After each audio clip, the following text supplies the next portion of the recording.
It's about 2 o'clock in the morning, and we're here at the airport in Cali, Colombia, traveling up to Boston, Massachusetts today.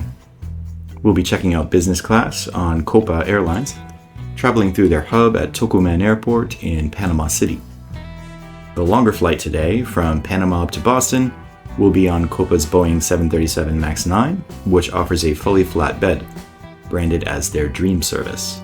But the short flight from Cali up to Panama will be on the 737-800.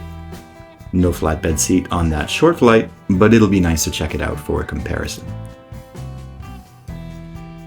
The burning question for me today is Copa's business class worth it? I got what seemed like a great deal booking this flight directly on their website, but I've seen some less than flattering reviews, so I'm looking forward to checking out the seat and the soft product, and I'll circle back to how much I paid and whether I think it's worth it after checking out what's on offer with Copa today.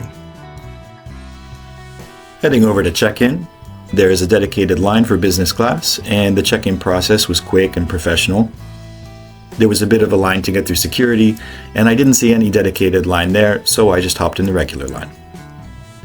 The international terminal in Cali has a few options for coffee and food, as well as some last-minute souvenirs. And even at 3 o'clock in the morning, there were several open options. A little about this airport: it was inaugurated in 1971, and it was built to accommodate that year's Pan American Games.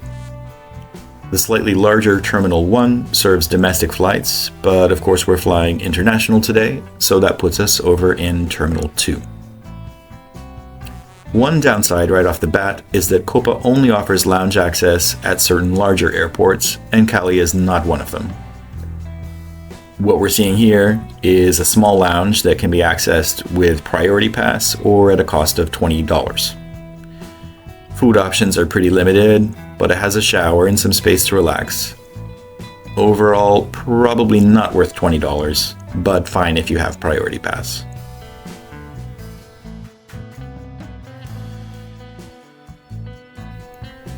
After a quick snack and a coffee, I head back out to the gate. The boarding process got underway quickly, and everything seemed orderly and uneventful. Copa has 58 of these 737-800s in service, making it their most used plane, serving both short and also longer routes. They have two configurations of this plane, and this would be configuration A that we're flying with this morning. The main difference seems to be whether there's an individual entertainment system. More on that in just a minute. Business class has a 2-2 arrangement with 4 rows holding 16 passengers, and it looks like configuration B may have one less row of business class. I'll be in the seat 4A this morning, which is in the last row of business class. After I took my seat, the crew came around with pre-flight drink options of orange juice or water. I had the orange juice, not fresh, but tasted reasonably good. The crew then came around again to take drink orders for the in-flight service. The attendant greeted me by name and with a smile, and this was the beginning of my overall very positive impression of the crew on both flights. Throughout the trip, I found them friendly and professional. No menus for this very short flight, so the crew just listed off the drink options, and I went with a cinnamon tea that sounded good.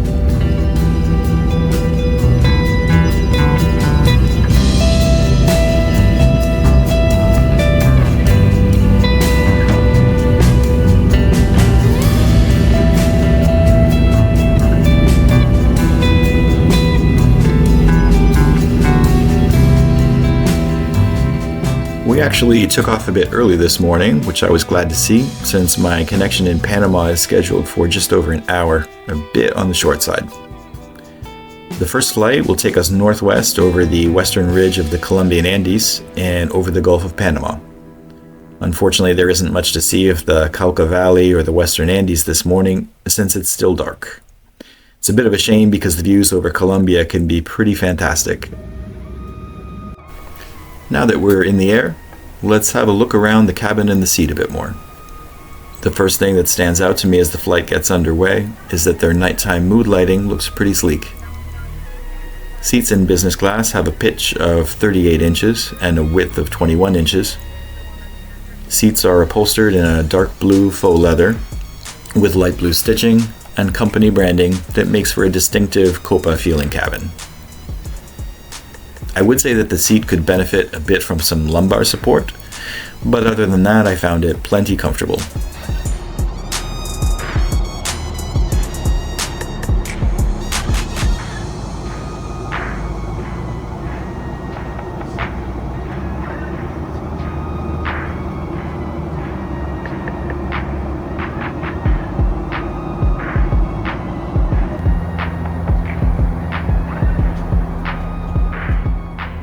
At just about 6 foot tall, I found that there was plenty of legroom, plenty of room to stretch out your feet.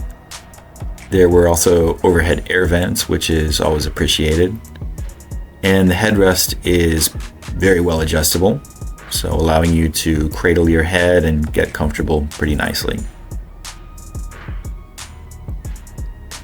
The food tray comes out of the armrest on the window side, and you can use it either in a half or a full configuration. There's also a tray on the center console between the two seats, and a little extra tray that can be pulled out for extra room if you need it. Copa actually still has an in-flight magazine, and a pretty decent one at that. We'll have a look at that on the next flight when we have a little more time. This configuration of the 737-800 unfortunately does not have individual screens. It seems that the other configuration for Copa does have them, but in this case there are just the drop-down screens for the safety video. Shortly after departure, the crew started to come around with the in-flight service. Here we have the cinnamon tea that I requested and a couple of packaged snacks. It's not a proper breakfast on this short flight this morning, but I did appreciate that particularly this first snack was something totally natural. The ingredients are just fruit without any added preservatives or extra sugars, and it was quite tasty. The other snack is a sort of breadstick that's made in Panama, so I appreciated that there was kind of a local touch with the snack offerings this morning.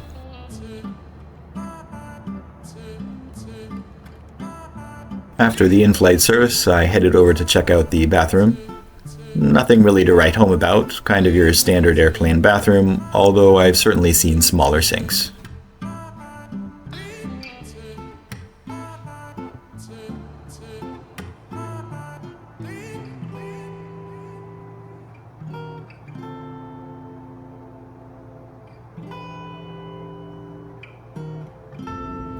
We approached Panama City's Tocumen Airport from the southwest, which seems to be the standard flight pattern arriving here. This means that you can get excellent views out of the left-hand side of the plane. You can spot the Panama Canal, the historical Old Town of Panama City, and the long stretch of modern high-rises along the coast that make up the city's impressive skyline. But the sun is just thinking about rising this morning, so unfortunately there isn't much to see this time around. For people interested in visiting Panama City, Copa offers a stopover program that makes it possible to stay for a day or two on your way to or from another destination without any additional charge. You'll see that option on the booking section on their website. Another tip for travelers, Panama City Metro now reaches the airport, making it easy to get into town on public transit. I used that a few months ago, and I found it quite modern and convenient. Cards for the Metro can be bought at a kiosk in the airport, and the information desk will point you in the right direction.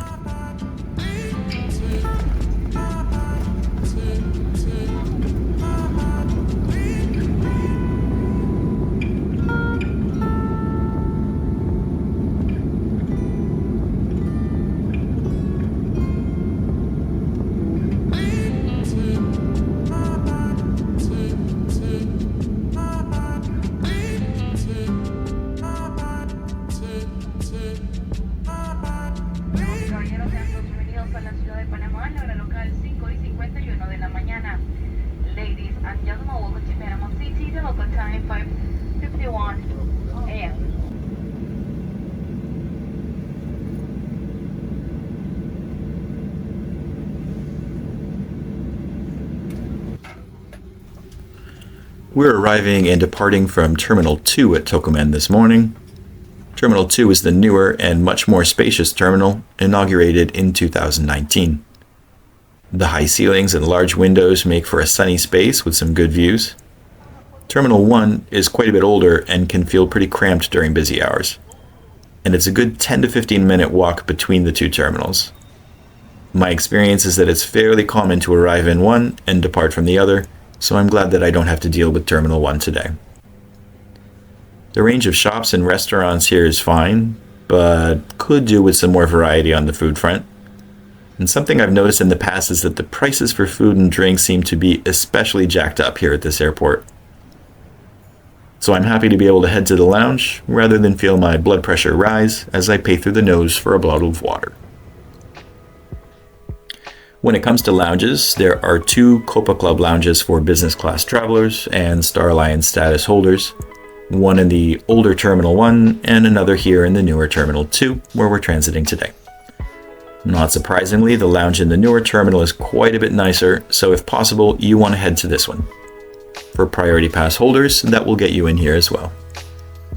I've heard that this lounge can get busy, but there's ample room this morning. In fact, it feels a bit on the empty side. Maybe it picks up later. This lounge is up on a second floor and designed with views of the concourse, gates, and planes. Of course, you'll be seeing a lot of Copa planes here, but Tokumen does get flights from Turkish, KLM, Air France, and others. But I guess you'll be more apt to spot those guys a bit later in the day. The lounge itself is spacious with multiple areas, and there's ample, comfortable seating with some pretty stylish touches. I appreciated how this artwork highlights Panamanian culture and took a few minutes to look through this photography collection. The bathrooms are nice enough, and there is also a shower service. The shower seems to be available, but I don't have the need or the time, so instead let's check out the food offerings. Alright, so to be clear, the food options in the Copa Lounge are not what we'd call inspired. We're talking about some baked goods, finger sandwiches, a little fruit, coffee, and drinks. The closest thing to a hot option this morning is some chips with black bean dip. Seems like some pretty low-hanging fruit for Copa to improve their business class experience. It's breakfast time, so even just some scrambled eggs and hash browns, right? These food options are kind of a blemish on what's otherwise a pretty nice lounge. So my takeaway for the Copa Club, it's a great place to spend some time, but if you have a long layover, you're probably going to end up wanting to go to a restaurant.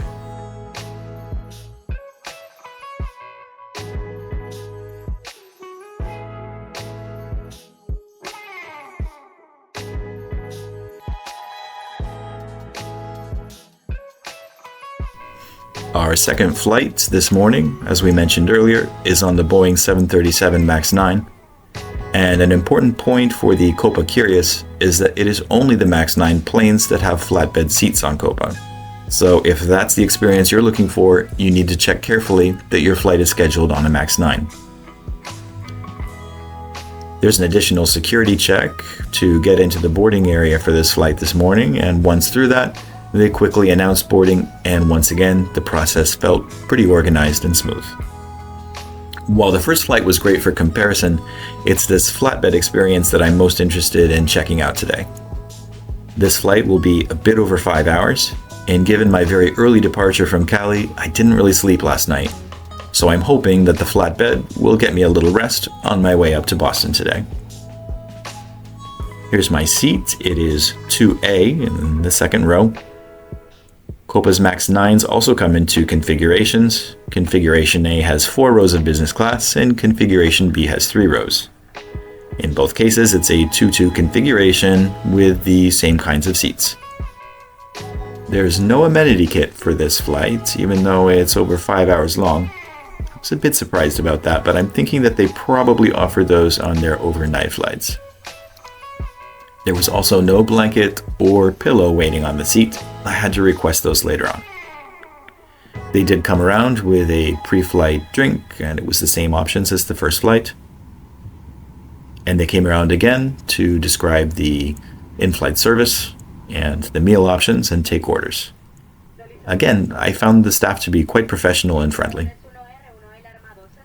We are getting breakfast on this flight, and the options are either banana pancakes or a cheese omelet. I went for the cheese omelet with a chamomile tea. We pulled back from the gate exactly on time, and the hot and humid weather of Panama, together with the cranked air conditioning, made for some foggy windows. But no complaints, I like it cool on airplanes, and both flights were comfortably cool. I think Copa does a nice job with their safety video. I like the way that it highlights different aspects of Panama's natural and cultural diversity. It kind of makes you want to check out that stopover program. We take off this morning in a northeasterly direction, which, as with the landing, seems to be the standard flight pattern.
After takeoff, we have some nice views of the mountains of Panama, and before we know it, we'll be over the Caribbean.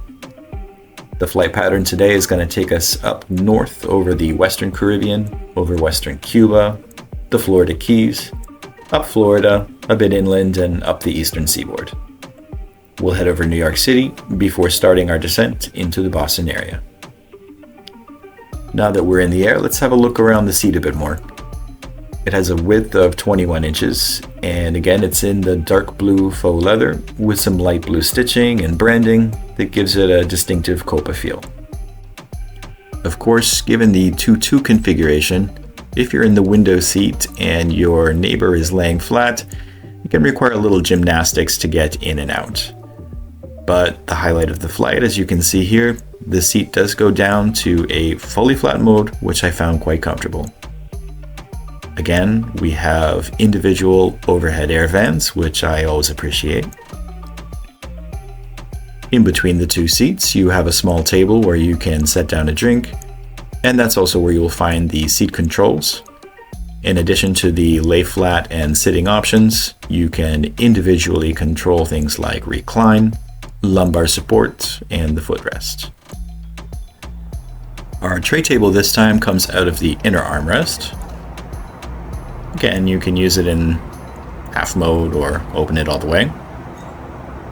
And it is somewhat adjustable, although there is certainly no getting out of this seat while the tray table is in use. Over your left-hand shoulder, you will find that there is a small cubby space that can be used for storing small items. Inside of that cubby space, you will also find the charger. Nearby, closer to the seat, you have an over-the-shoulder lamp, and just beneath that, the controls for the lamp and also some extra controls for putting the seat between the sitting and lay flat options. In front of you, plenty of legroom. Underneath of the screen, you've also got a small space for storing items, and below the footrest, room for a small bag. As I mentioned in the first flight, Copa still has an in-flight magazine, and actually a pretty decent one. Have a look at that in a minute. Next to that, we've also got a remote control for the in-flight entertainment, although that did not seem to be working. Looking at the in-flight magazine, we've got some articles about Panama, also about the variety of Copa destinations. Of course, we've got a route map. And maybe the most helpful thing about the in-flight magazine is that we've got a detailed map of Tocumen Airport with all of the shopping and dining options.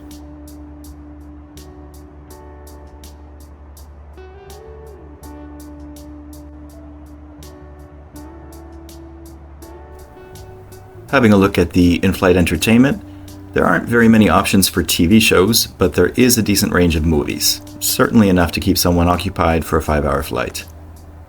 The screen is large and reasonably responsive, and when I say responsive, this here will give you an idea of just how responsive I mean.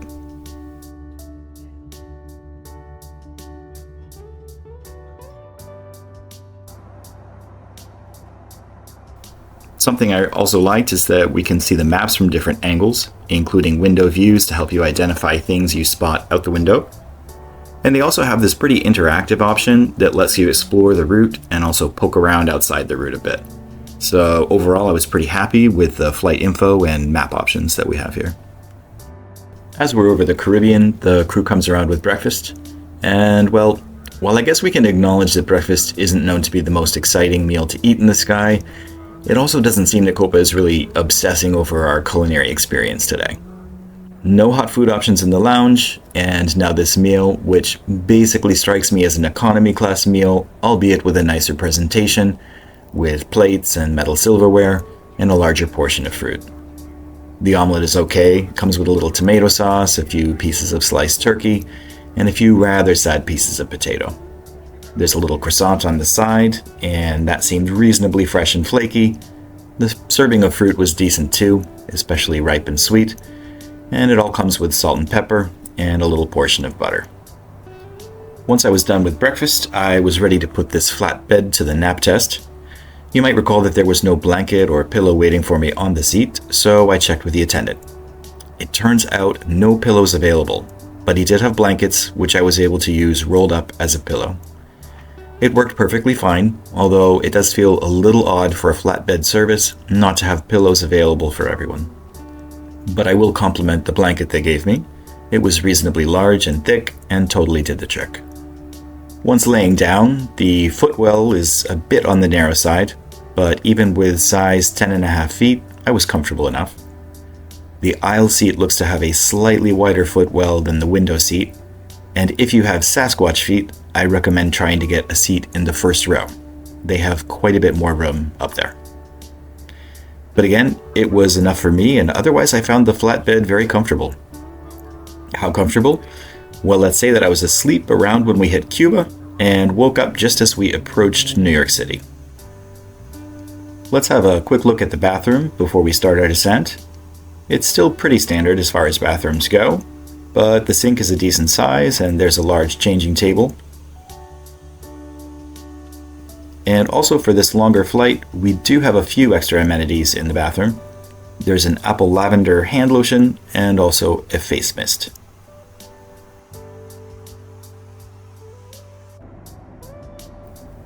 Back in my seat, and just before we started our descent, we had this fantastic view of New York City. Not a cloud in the sky.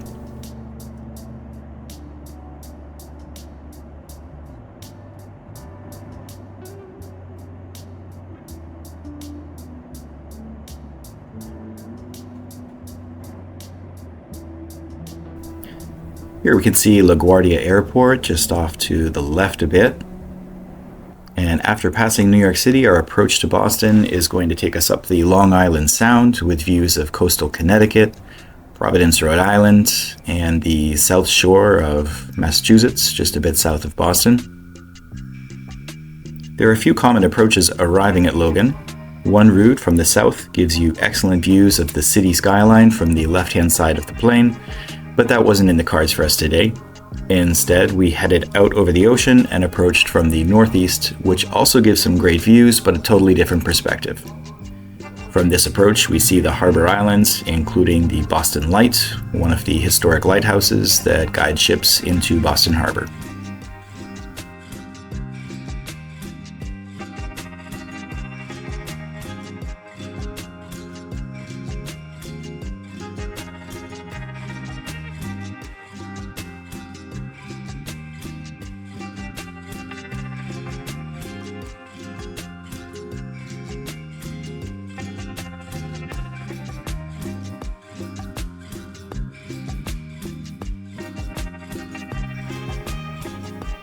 Reflecting on the positive aspects of this experience with Copa today, first, the professionalism and friendliness of the crew was pretty solid.